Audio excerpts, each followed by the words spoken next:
स्वागत है आपका हमारी एक और बेहतरीन क्लास में। तो आज हम इस क्लास में करेंगे एक नया चैप्टर स्टार्ट जिसका नाम होगा सीपीयू। तो आज हम सीपीयू से रिलेटेड सारे टॉपिक्स को कवर करेंगे जिसमें से एग्जाम में सबसे ज्यादा प्रश्न आते हैं। दोस्तों, अगर आप इस वीडियो में से इस चैप्टर को कवर करते हैं तो इस टॉपिक से एक भी क्वेश्चन बाहर नहीं जाएगा आपके एग्जाम में। तो दोस्तों, अगर आप इस चैनल पर नए हो तो वीडियो को लाइक और चैनल को सब्सक्राइब करें और साथ के साथ अपने दोस्तों के साथ जरूर शेयर करें। तो चलिए क्लास को स्टार्ट करते हैं। आज है कंप्यूटर की क्लास 12 है जिसमें हम पढ़ेंगे कंप्यूटर का सीपीयू यानी कि कंट्रोल प्रोसेसिंग यूनिट।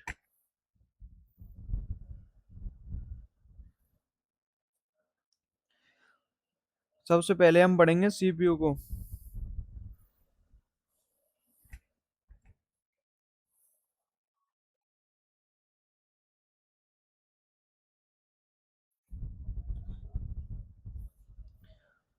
तो सीपीयू क्या होता है? Central processing unit.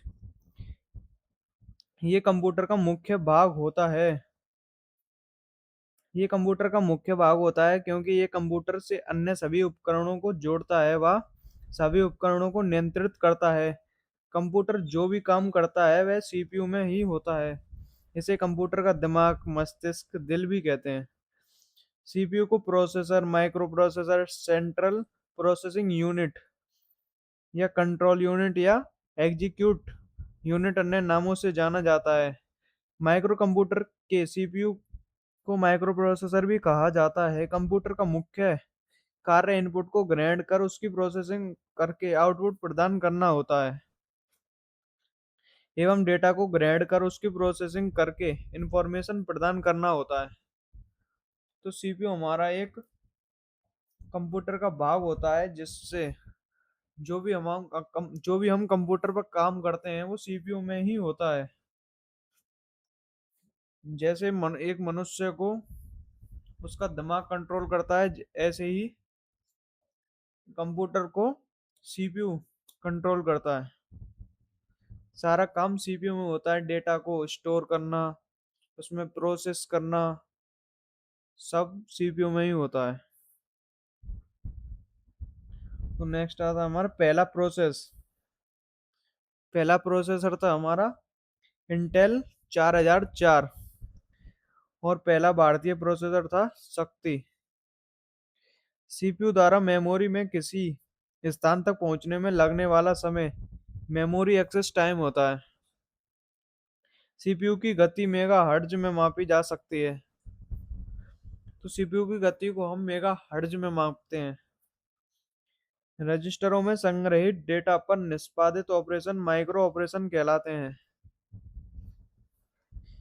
Cache memory CPU और रैम के मध्य स्थित होती है। कैच मेमोरी सीपीयू के साथ मिलकर कार्य करती है। तो कैश जो मेमोरी होती है हमारी सीपीयू के साथ मिलकर कार्य करती है। तो हम पढ़ेंगे सीपीयू के कितने पार्ट होते हैं। सीपीयू के टोटल 3 पार्ट होते हैं। पहला एएलयू यानी कि अर्थमेटिक लॉजिक यूनिट। सेकंड होता है सीयू यानी कि कंट्रोल यूनिट। थर्ड होता है हमारा एमयू यानी कि मेमोरी यूनिट।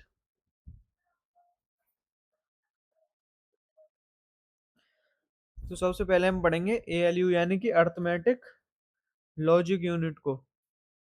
तो एएलयू का पूरा नाम अर्थमेटिक लॉजिक यूनिट अर्थात गणितीय एवं तार्किक इकाई होता है। एएलयू कंप्यूटर का वह महत्वपूर्ण भाग या कंपोनेंट जहां प्रोसेसिंग के दौरान निर्देशों का वास्तविक क्रियान्वयन होता है। इसका प्रयोग अंकगणितीय एवं तार्किक गणना करने के लिए किया जाता है। तो एएलयू का प्रयोग हम अंकगणितीय एवं तार्किक गणना करने के लिए करते हैं। एएलयू के द्वारा दो एएलयू के द्वारा दो तरह की गणनाएं की जा सकती हैं। फर्स्ट, अंकगणितीय क्रिया या अंकगणितीय गणनाएं यानी कि अर्थमेटिक ऑपरेशन। सेकंड है तार्किक क्रिया या तार्किक गणना यानी कि लॉजिक ऑपरेशन। तो सबसे पहले हम पढ़ेंगे अंकगणितीय क्रिया या अंकगणितीय गणना यानी अर्थमेटिक ऑपरेशन। तो अंकगणितीय ऑपरेशन के अंतर्गत जोड़, घटाव, गुणा, भाग आदि आते हैं। ये सभी गणनाएं एएलयू के अर्थमेटिक भाग यानी अर्थमेटिक सेक्शन द्वारा परफॉर्म की जाती हैं। तो अंकगणितीय ऑपरेशन के अंतर्गत हम जोड़, घटाव, गुणा, भाग आदि करते हैं। सेकंड आता हमारा तार्किक तार्किक क्रिया या तार्किक गणना है।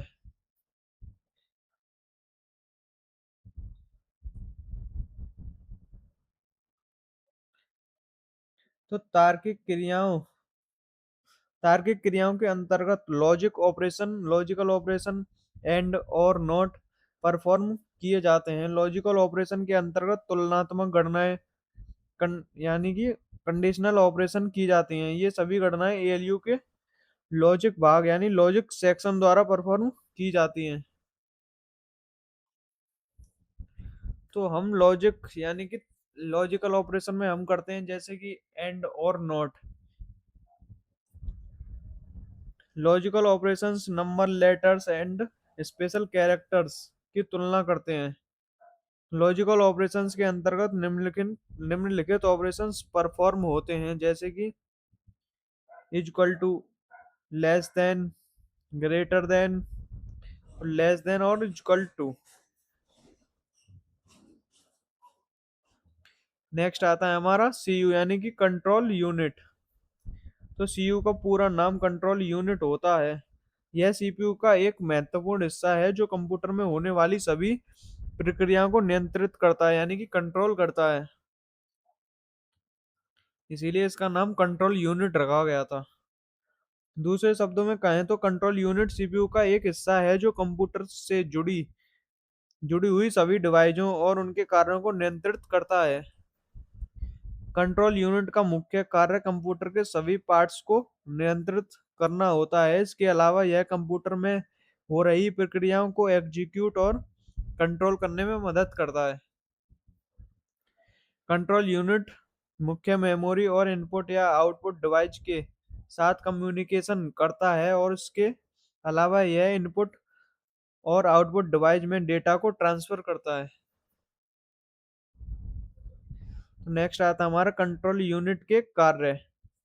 तो कंट्रोल यूनिट के क्या क्या कार्य होते हैं वो सब पढ़ेंगे। तो कंट्रोल यूनिट का कार्य सीपीयू और अन्य डिवाइस के बीच डेटा के प्रवाह यानी कि फ्लो को नियंत्रित करना है।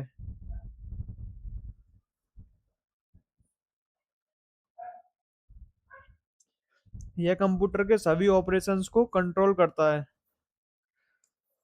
यह एएलयू यानी कि arithmetic logic unit data buffers और रजिस्टर को नियंत्रित करता है। यह कंप्यूटर से जुड़ी हुई सभी डिवाइसों को कंट्रोल करता है। तो कंट्रोल यूनिट के कार्य ये सभी हैं। कंट्रोल यूनिट को कंप्यूटर का केंद्र या तंत्रिका प्रणाली यानी कि नर्वस सिस्टम भी कहा जाता है। अब आता है हमारा मेमोरी यूनिट। तो मेमोरी यूनिट कंप्यूटर का एक हिस्सा है जिसका इस्तेमाल डेटा, निर्देश और सूचना को स्टोर करने के लिए किया जाता है। दूसरे शब्दों में कहें तो मेमोरी यूनिट कंप्यूटर यूनिट का एक महत्वपूर्ण हिस्सा है जिसका उपयोग मेमोरी की क्षमता को मापने के लिए किया जाता है।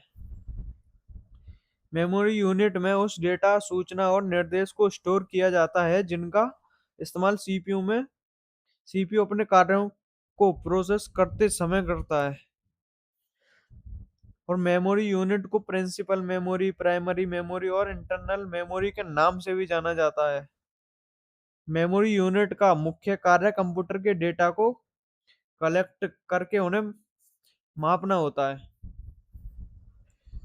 तो मेमोरी यूनिट कंप्यूटर का ही एक हिस्सा होता है जिसका इस्तेमाल डेटा, निर्देश और सूचना को स्टोर करने के लिए किया जाता है। आप इसके नाम से पता चल रहा है मेमोरी यानी कि स्टोरेज। कंप्यूटर में दो प्रकार की मेमोरी होती है, पहली प्राइमरी मेमोरी और दूसरी सेकेंडरी मेमोरी। तो अब हम आते हैं रजिस्टर टॉपिक पर। तो रजिस्टर एक प्रकार की छोटी मेमोरी होती है जो सीपीयू के अंदर होती है और करंट ऑपरेशन को स्टोर करती है। रजिस्टर की क्षमता बहुत कम होती है, केवल कुछ बाइट्स या किलोबाइट्स। तो रजिस्टर एक प्रकार की छोटी मेमोरी होती है जो सीपीयू के अंदर होती है, और यह रजिस्टर करंट ऑपरेशन यानी कि जो हम कंप्यूटर पर अभी कर रहे होते हैं फिलहाल उसको स्टोर करता है। तो रजिस्टर की क्षमता कुछ ज्यादा नहीं होती है, थोड़ी बहुत होती है बाइट्स या किलोबाइट्स में। हम पढ़ेंगे रजिस्टर के प्रकार। तो सबसे पहला है एक्यूमुलेटर रजिस्टर। यह रजिस्टर गणितीय और तर्क संचालन के परिणामों को संग्रहित करता है। यानी कि यह गणितीय गणित यानी मैथमेटिकल के ऑपरेशंस और तर्क यानी कि एंड और नॉट के परिणामों को स्टोर करता है। इसका काम है डेटा को संग्रहित करना और गणितीय ऑपरेशन में मदद करना। तो इसका काम है डेटा को स्टोर करना और जो कि गणितीय ऑपरेशंस यानी कि प्लस माइनस जोड़ घटाव के ऑपरेशन में मदद करना। यह रजिस्टर एएलयू यानी कि अर्थमेटिक लॉजिक यूनिट के साथ मिलकर काम करता है। यह रजिस्टर डेटा यह रजिस्टर डेटा प्रोसेसिंग में मदद करता है। सेकंड आता है हमारा प्रोग्राम काउंटर रजिस्टर। यह रजिस्टर अगले निर्देश के एड्रेस को संग्रहित करता है। यह रजिस्टर यानी कि अगले निर्देश मतलब कि जो कि हम अगला इंस्ट्रक्शन देते हैं उसके एड्रेस वेबसाइट के एड्रेस को स्टोर करता है। इसका काम निर्देशों को सीक्वेंस में चलाने में मदद करना है। तो इसका काम है जो हम इंस्ट्रक्शन दे रहे हैं उनको सीक्वेंस यानी 1 2 3 ऐसे करके चलाना। यह रजिस्टर प्रोग्राम के फ्लो को नियंत्रित करता है। यानी प्रोग्राम के फ्लो यानी कि वो कैसे चल रहा है। थर्ड आता है हमारा मेमोरी एड्रेस रजिस्टर। तो यह रजिस्टर मेमोरी एड्रेस को संग्रहित करता है। तो यह रजिस्टर मेमोरी के एड्रेस को स्टोर करता है। यह मेमोरी कंट्रोलर में होता है। इसका काम है मेमोरी डेटा को पढ़ने या लिखने के लिए एड्रेस प्रदान करना। यह रजिस्टर मेमोरी एड्रेसिंग में मदद करता है। यह रजिस्टर 16 या 32 बिट्स का हो सकता है, ज्यादा से ज्यादा 16 या 32 बिट्स का हो सकता है ये। फोर्थ आता है हमारा मेमोरी डेटा रजिस्टर यानी तो यह रजिस्टर मेमोरी से डेटा को संग्रहित करता है। यानी कि यह रजिस्टर मेमोरी से जो भी हमारा डेटा है मेमोरी में पड़ा है उसको स्टोर करता है। इसका काम है मेमोरी से डेटा को पढ़ना और लिखना। तो तो इसका काम होता है कि यह मेमोरी से डेटा को जो भी डेटा उसमें मेमोरी में पड़ा होता है उसको पढ़ना और उसको टाइप करके लिखना। यह रजिस्टर मेमोरी ट्रांसफर ऑपरेशन में मदद करता है। यानी कि यह रजिस्टर मेमोरी ट्रांसफर ऑपरेशन में मदद करता है। यह रजिस्टर मेमोरी कंट्रोलर में होता है। नेक्स्ट आता है हमारा करंट इंस्ट्रक्शन रजिस्टर यानी कि सीआईआर। यह रजिस्टर वर्तमान निर्देश को संग्रहित करता है।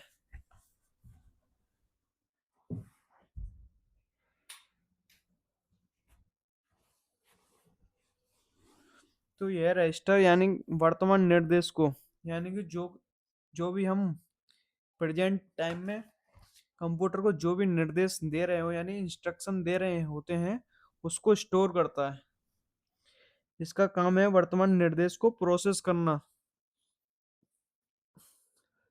वर्तमान निर्देश मतलब प्रेजेंट में हम जो भी इस कंप्यूटर को इंस्ट्रक्शन देते हैं उसको प्रोसेस करता है।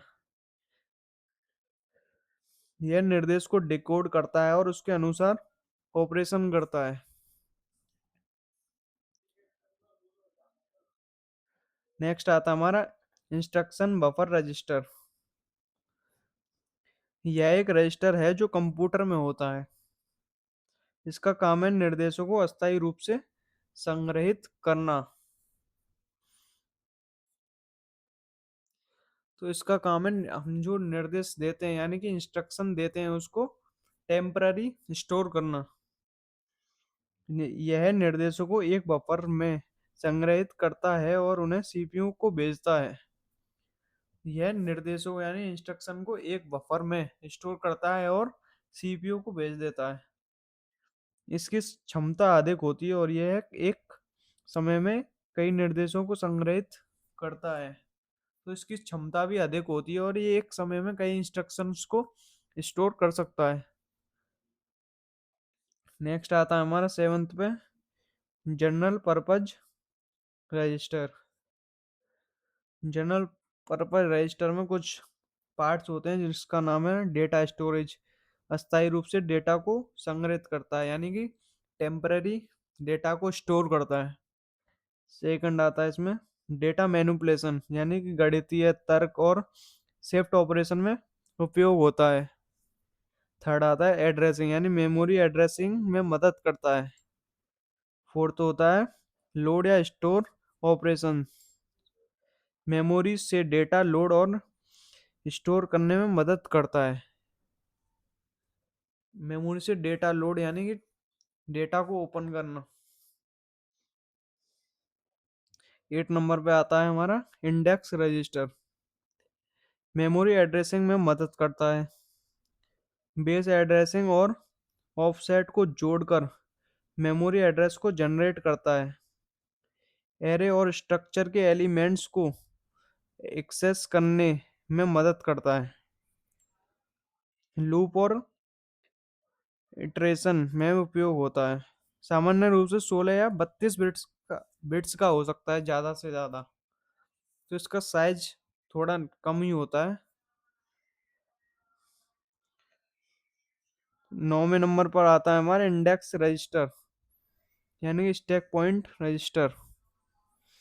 स्टैक ऑपरेशंस में मदद करता है। स्टैक में डेटा को पुश और पॉप करने में मदद करता है। स्टैक के टॉप एलिमेंट को पॉइंट करता है।